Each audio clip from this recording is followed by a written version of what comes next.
Dalawang ballistic missile mula sa Russia ang tumama sa lungsod ng Sumy, Ukraine noong linggo, April 13 na ikinasawi ng 34 katao at ikinasugat ng 117. Ayon sa mga opisyal, ito ang pinakamapinsalang pag-atake ngayong taon. Mariin namang kinundina ni Ukrainian President Volodymyr Zelensky ang insidente at nanawagan ng matinding tugon mula sa international community. Kasabay nito, muling nanawagan si US President Donald Trump na wakasan na ang digmaan.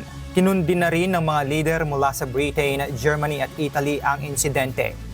Ayon kay German Chancellor Olaf Scholz, ipinapakita ng ganitong mga pag-atake kung paano tumutugon si Russian President Vladimir Putin sa mga panukalang tigil putukan. Sa hiwalay na insidente, 5 tao ang nasugatan sa drone attack ng Russia sa Odessa kung saan isang medical facility ang nasira. Nagdeklara naman ng 3 araw na pagluluksa si Sumy Acting Mayor Artem Kubzar.